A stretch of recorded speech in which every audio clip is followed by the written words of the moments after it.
Campus, आपकी सफलता हमारा संकल्प। गुड मॉर्निंग एवरीवन, स्वागत है आप सभी का आज के करंट अफेयर्स के सेशन में। चलिए देखते हैं आज हमारे पास क्या नया है। विश्व पर्यावरण स्वास्थ्य दिवस विश्व स्तर पर कब मनाया जाता है?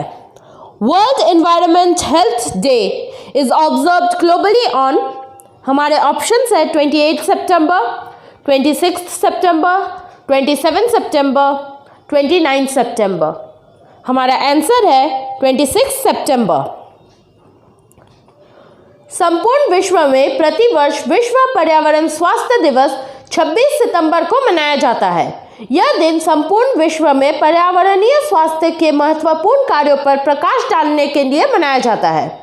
विश्व पर्यावरण स्वास्थ्य दिवस 2020 के लिए विषय था एनवायरमेंटल हेल्थ और की public health intervention in disease pandemic prevention. जानते हैं इसका इतिहास। 2011 में international federation of environmental health यानी IFEH ने 26 सितंबर को विश्व पर्यावरण स्वास्थ्य दिवस मनाने की घोषणा की। International federation of environmental health की स्थापना 1986 में हुई थी और यह लंदन, इंग्लैंड में स्थित है। अगला सवाल, संयुक्त राष्ट्र द्वारा देखे गए परमाणु हथियारों के कुल उन्मूलन के लिए अंतर्राष्ट्रीय दिवस कब मनाया जाता है? International day for the total elimination of nuclear weapons observed by the UN on, हमारे ऑप्शंस हैं 28 सितंबर, 26 सितंबर, 27 सितंबर, 29 सितंबर। हमारा आंसर है 26 सितंबर।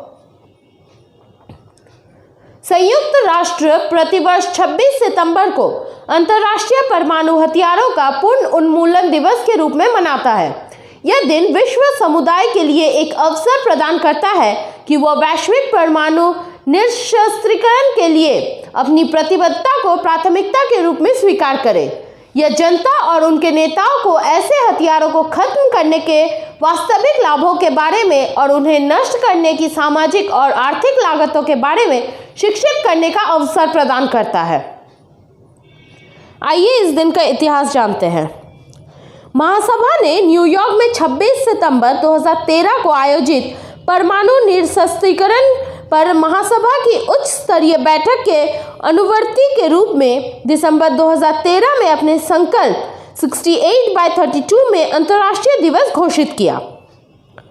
संयुक्त राष्ट्र का मुख्यालय न्यूयॉर्क, USA में है। इसकी स्थापना 24 अक्टूबर 1945 को हुई थी। संयुक्त राष्ट्र के महासचिव है एंटोनियो गुटेरेस। अगला सवाल, भारत ने अंत्योदय दिवस कब मनाया? इंडिया ऑब्जर्व्ड अंत्योदय दिवस ऑन, हमारे ऑप्शंस है 28 सितंबर, 25 सितंबर, 27 सितंबर, 29 सितंबर। हमारा आंसर है 25 सितंबर। भारत में प्रतिवर्ष 25 सितंबर को अंत्योदय दिवस मनाया जाता है। इस दिन को पंडित दीनदयाल उपाध्याय की जयंती के रूप में मनाया जाता है। यह दिन मोदी सरकार द्वारा 25 सितंबर 2014 को घोषित किया गया था। अंत्योदय का अर्थ गरीब से गरीब व्यक्ति का उत्थान करना है। जानते हैं पंडित दीनदयाल उपाध्याय के बारे में। 1916 में मथुरा में जन्मे पंडित दीनदयाल उपाध्याय भारतीय जनसंघ के प्रमुख नेताओं में से एक थे, जिसके बाद से भाजपा का उत्थान हुआ। वे 1953 से 1968 तक भारतीय जनसंघ के नेता थे। अगला सवाल, यूनाइटेड किंगडम और कौन सा देश वैश्विक जलवायु शिखर सम्मेलन 2020 की सह मेजबानी करेगा? United Kingdom and home to co-host global climate summit 2020। हमारे ऑप्शंस हैं रशिया, ब्राज़ील, संयुक्त राष्ट्र, भारत। हमारा आंसर है संयुक्त राष्ट्र। यूनाइटेड किंगडम और संयुक्त राष्ट्र 2015 में पेरिस जलवायु समझौते पर हस्ताक्षर करने की 5वीं वर्षगांठ के अवसर पर 12 दिसंबर 2020 को एक वैश्विक जलवायु शिखर सम्मेलन यानी ग्लोबल क्लाइमेट समिट का सह आयोजन करने जा रहे हैं। संयुक्त राष्ट्र महासचिव एंटोनियो गुटेरस और यूके के प्रधानमंत्री बोरिस जॉनसन इस कार्यक्रम की सह मेजबानी करेंगे। यह शिखर सम्मेलन नवंबर 2021 में स्कॉटलैंड के ग्लासगो में आयोजित होने वाले संयुक्त राष्ट्र जलवायु परिवर्तन सम्मेलन यानी COP26 से पहले की गति को बढ़ाएगा। शिखर सम्मेलन राष्ट्रीय सरकारों को अधिक महत्वाकांक्षी और उच्च गुणवत्ता वाली जलवायु योजनाओं को पेश करने के लिए आमंत्रित करेगा। संयुक्त राष्ट्र का मुख्यालय न्यूयॉर्क USA में है। इसकी स्थापना 24 अक्टूबर 1945 को हुई थी। श्री एंटोनियो गुटेरस संयुक्त राष्ट्र के महासचिव है। यूनाइटेड किंगडम के प्रधानमंत्री है बोरिस जॉनसन और यूनाइटेड किंगडम की राजधानी है लंदन। अगला सवाल, SP बालासुब्रमण्यम का निधन हो चुका है। वे किस क्षेत्र से संबंधित थे? SP Balasubrahmanyam has passed away. He was related to which field? हमारे ऑप्शंस हैं नृत्य, कवि, गायन, कलाकार। हमारा आंसर है गायन। महान गायक SP बालासुब्रमण्यम का निधन हो गया है। उन्होंने 1966 में तेलुगु फिल्म श्री श्री श्री मरियाडा रमन्ना से अपने गायन की शुरुआत की थी। उन्होंने तेलुगु, तमिल, मलयालम, कन्नड़ और हिंदी सहित 16 भाषाओं में 40,000 से अधिक गाने गाए हैं। SP बालासुब्रमण्यम ने शंकर भरणम के लिए अपना पहला राष्ट्रीय पुरस्कार जीता। दूसरी बार उन्होंने अपने पहले हिंदी गीत तेरे मेरे बीच में फिल्म एक दूजे के लिए राष्ट्रीय पुरस्कार जीता। अगला सवाल, सोमालिया के नए प्रधानमंत्री के रूप में किसे नियुक्त किया गया है? Who has been appointed as the new Prime Minister of Somalia? हमारे ऑप्शंस है हसन अली खैरे, हसन अब्दुल्ला खान, मोहम्मद हुसैन रोबले। इनमें से कोई नहीं। हमारा आंसर है मोहम्मद हुसैन रोबल। सोमालिया के राष्ट्रपति मोहम्मद अब्दुल्लाह मोहम्मद ने मोहम्मद हुसैन रोबल को सोमालिया के नए प्रधानमंत्री के रूप में नियुक्त किया है। वह पूर्व प्रधानमंत्री हसन अली खैरे का स्थान लेंगे, जिन्हें फरवरी 2021 से पहले पूर्णतः पूरी तरह से लोकतांत्रिक चुनाव का मार्ग प्रशस्त करने में विफल होने के कारण जुलाई में संसद द्वारा पद से हटाने के लिए वोट दिया गया था। राष्ट्रपति फरमाजों की अध्यक्षता में सत्र में भाग लेने वाले सभी 215 सांसदों में PM के रूप में हुसैन रोबल की नियुक्ति के समर्थन में वोट किया। सोमालिया की राजधानी मोगादिशु और यहाँ की मुद्रा है सोमाली शिलिंग। अगला सवाल, EESL ने किसे अपना नया प्रबंधक निदेशक नियुक्त किया है? EESL appoints whom as its new managing director? हमारे ऑप्शंस है रजत सिंह, विपुल पांडे, विशाल पोद्दार, रजत सूद। हमारा आंसर है रजत सूद।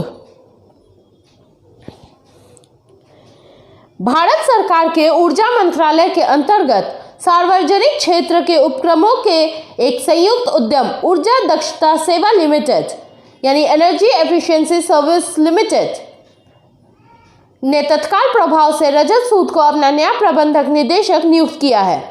वो S गोयल निदेशक से प्रभार लेंगे, जिन्हें अंतरिम MD के रूप में अतिरिक्त प्रभार दिया गया था। EESL से पहले उन्होंने स्टरलाइट पावर ट्रांसमिशन लिमिटेड में कार्यकारी अध्यक्षता के रूप में काम किया है। ऊर्जा दक्षता सेवा लिमिटेड का मुख्यालय न्यू दिल्ली, इंडिया में है। ऊर्जा दक्षता सेवा लिमिटेड के अध्यक्ष है राजीव शर्मा। अगला सवाल, एसर इंडिया ने किसे अपना ब्रांड एम्बेसडर बनाया है? Acer India signs whom as their brand ambassador? हमारे ऑप्शंस है सुरेश रैना, MS धोनी, सोनू सूद, सुनील छेत्री। हमारा आंसर है सोनू सूद। एक अग्रणी personal computer brand Acer India ने अभिनेता सोनू सूद को अपना ब्रांड एम्बेसडर नियुक्त किया है। एसर इंडिया के ब्रांड एम्बेसडर के रूप में सोनू सूद सोशल मीडिया पर एसर के अभिनव उत्पादों की रेंज का समर्थन करेंगे और प्रौद्योगिकी के माध्यम से लोगों के जीवन को बेहतर बनाने में एसर की प्रतिबद्धता पर अभियान करेंगे। एसर इंडिया के अध्यक्ष और प्रबंध निदेशक हैं हरीश कोहली। एसर इंडिया का मुख्यालय बेंगलुरु कर्नाटक में है। अगला सवाल, किस राज्य ने एनसीडी 2020 की रोकथाम और नियंत्रण के लिए UNIATF पुरस्कार जीता? Which state wins UNIATF Award for Prevention and Control of NCD 2020? हमारे ऑप्शन है तमिलनाडु, उड़ीसा, पंजाब, केरल। हमारा आंसर है केरल। केरल ने संयुक्त राष्ट्र की अंतर एजेंसी टास्क फोर्स का गैर संक्रामक रोगों से संबंधित सतत विकास लक्ष्यों की दिशा में अपने उत्कृष्ट योगदान के लिए गैर संक्रामक रोगों की रोकथाम और नियंत्रण के लिए पुरस्कार 2020 जीता है। केरल को स्वास्थ्य क्षेत्र में राज्य की अथक सेवा के लिए सम्मानित किया गया है। केरल के लिए इस वार्षिक संयुक्त राष्ट्र पुरस्कार से मान्यता प्राप्त होने का यह पहला मौका है और केरल के साथ पूरे विश्व में 6 अन्य स्वास्थ्य मंत्रालयों ने 2020 का UNIATF पुरस्कार जीता है। जानते हैं UNIATF पुरस्कार 2020 के बारे में।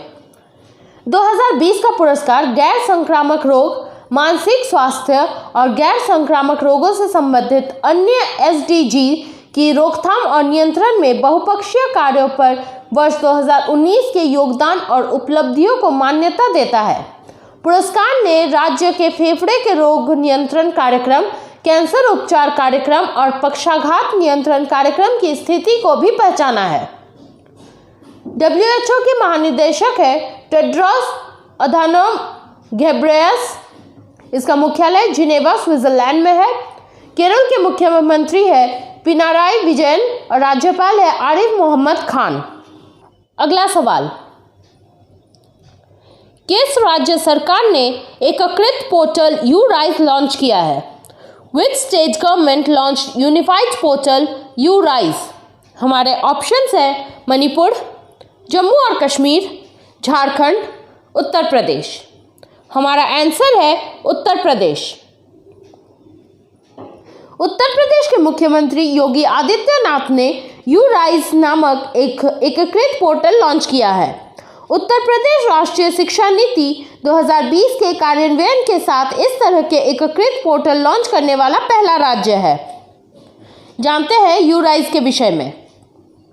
यूराइज पोर्टल छात्रों को ऑनलाइन परीक्षा, डिजिटल सामग्री, डिजिटल मूल्यांकन, डिजिटल परीक्षा पत्र, वेबिनार, इंटर्नशिप, ई-लाइब्रेरी, रोजगार के लिए रिकॉर्ड किए गए वीडियो सामग्री से लेकर व्यवहारिक और तकनीकी ज्ञान प्रदान करके उन्हें सशक्त करेगा। यूराइज पोर्टल राज्य में लगभग 20 लाख छात्रों को शिक्षा, करियर काउंसलिंग और रोजगार प्राप्त करने में मार्गदर्शन करेगा। इस पोर्टल पर उपलब्ध ई-कंटेंट, ई-लाइब्रेरी और ऑनलाइन पाठ्यक्रम राज्य के अधिकांश अतिरिक्त क्षेत्रों में भी छात्रों के लिए सुलभ होंगे।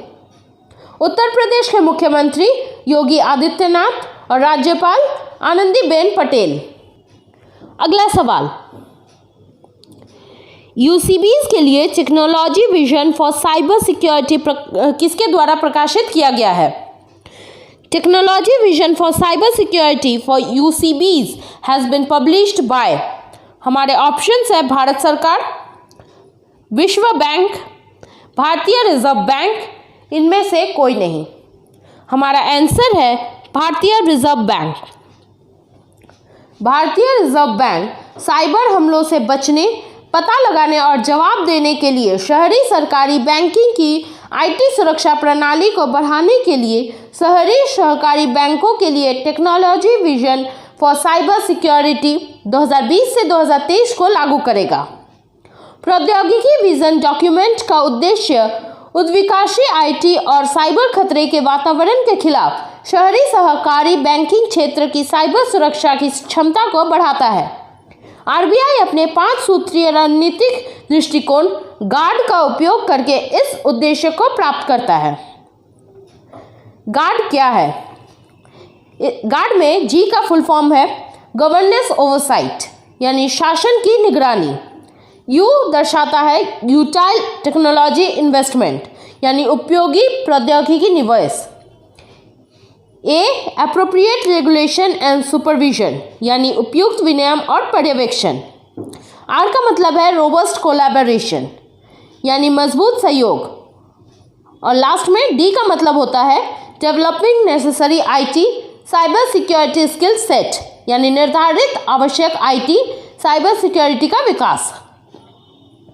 5 सूत्रीय दृष्टिकोण को पूरा करने के लिए आरबीआई द्वारा 12 विशिष्ट कार्य बिंदुओं को स्थापित किया गया है, जैसे साइबर सुरक्षा पर बोर्ड की अधिक निगरानी, आईटी संसाधनों के बेहतर प्रबंधन व उन्हें सुरक्षित करने में यूसीबी को सक्षम करना, साइबर सुरक्षा से संबंधित नियंत्रणों पर यूसीबी के लिए ऑफसाइट सुपरवाइजरी मैकेनिज्म फ्रेमवर्क स्थापित करना, यूसीबी के लिए एक मंच विकसित करना ताकि वे सर्वोत्तम प्रथाओं को साझा करने और व्यवहारिक मुद्दों पर चुनौतियों पर चर्चा करने में सहायक हो, सभी यूसीबी के लिए जागरूकता या प्रशिक्षण प्रदान करने के लिए एक रूपरेखा लागू किया। साइबर सुरक्षा परिदृश्य डिजिटल बैंकिंग चैनलों का व्यापक रूप से अपनाने के साथ विकसित होता रहेगा, जिससे संबंधित जोखिमों को प्रभावी ढंग से प्रबंधित करने के लिए यूसीबी की आवश्यकता होती है। यूसीबी और उनके हितधारकों के बीच सक्रिय सहयोग साइबर सुरक्षा पहलुओं पर किए गए विभिन्न उपायों को साझा करने और समन्वयन के लिए आवश्यक होगा।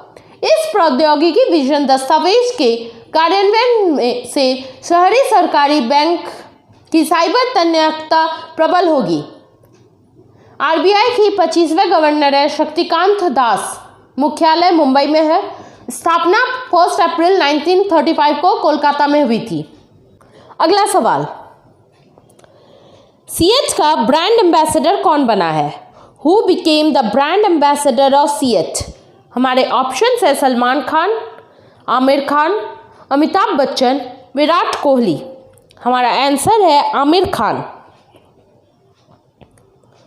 आरपीजी एंटरप्राइजेस या राम प्रसाद गोयनका ग्रुप की टायर कंपनी सीएट लिमिटेड ने भारतीय अभिनेता आमिर खान को 2 वर्ष के लिए अपने ब्रांड एम्बेसडर के रूप में साइन किया है।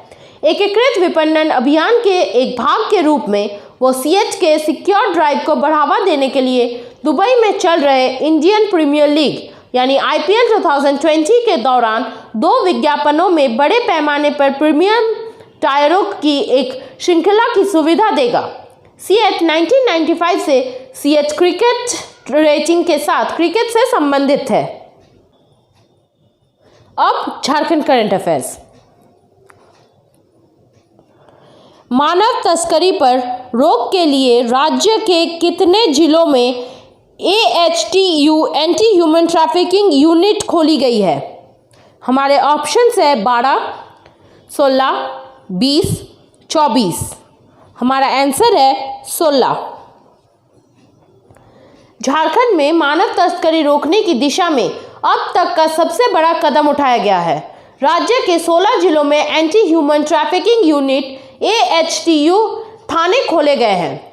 राज्य सरकार के गृह कार्य एवं आपदा प्रबंधन विभाग में इस संबंध में अधिसूचना जारी की है। राज्य के 8 जिलों में साल 2016 से ही AHTU थाना कार्यरत है। AHTU थाने को लेकर गृह मंत्रालय ने 2 जून 2020 को कई दिशा निर्देश जारी किए थे। इन थानों के लिए निर्भया फंड के तहत आधारभूत संरचना के लिए खर्च किए जाने का निर्देश दिया गया था। अगला सवाल, मॉनसून सत्र में झारखंड विधानसभा में राज्य सरकार ने कुल कितने विधेयक को पारित किया है? हमारे ऑप्शंस हैं 8, 10, 12, 14। हमारा आंसर है 8। हाल ही में संपन्न मॉनसून सत्र में झारखंड विधानसभा में राज्य सरकार ने कुल 8 विधेयक पारित किए हैं, जो निम्न है। झारखंड राज्य सेवा देने की गारंटी संशोधन विधेयक 2020, झारखंड दंड प्रक्रिया संहिता संशोधन विधेयक 2020, झारखंड का निर्धारित भूमि पर कोविड-19 महामारी उपकर विधेयक 2020, झारखंड माल और सेवा पर संशोधन विधेयक 2020, झारखंड राजकोषीय उत्तरदायित्व और बजट प्रबंधन संशोधन विधेयक 2020, झारखंड मूल्य वर्धित कर संशोधन विधेयक 2020, मोटर वाहन करारोपण संशोधन विधेयक 2020, झारखंड राज्य भौतिक चिकित्सा फिजियोथेरेपी परिषद विधेयक 2020। आज का आखिरी सवाल, राज्य के प्रत्येक स्कूल से कितने छात्र छात्रा को हेल्थ एम्बेसडर बनाया जाएगा? हमारे ऑप्शंस है 1, 2, 3, 4। हमारा आंसर है 2। राज्य के सरकारी स्कूल के बच्चों को हेल्थ एम्बेसडर बनाया जाएगा। इसके तहत हर स्कूल से 2 छात्र छात्राओं को हेल्थ एम्बेसडर कराया जाएगा। इन दोनों को सबसे पहले किशोरावस्था में छात्र छात्राओं में होने वाले बदलाव, एग्रेशन, फिजिकल, सोशल, इमोशनल और मेंटल हेल्थ के बारे में जानकारी दी जाएगी। इसके बाद इन जानकारियों को भी अपने स्कूल के दूसरे साथियों के बीच साझा करेंगे। स्कूल में जिस प्रकार बाल संसद और उसमें प्रधानमंत्री से लेकर मंत्री होते हैं, उसी तर्ज पर हेल्थ एम्बेसडर स्वास्थ्य संबंधी जानकारियां छात्र छात्राओं तक उपलब्ध कराएंगे। आज के लिए बस इतना ही। मिलते हैं कल के वीडियो में कुछ नए और इंटरेस्टिंग करंट अफेयर्स के साथ। करंट अफेयर्स के पीडीएफ फाइल आपको हमारे वेबसाइट और टेलीग्राम चैनल पर मिल जाएंगे, जिसके लिंक नीचे डिस्क्रिप्शन में दिए गए हैं। Bye bye and take care.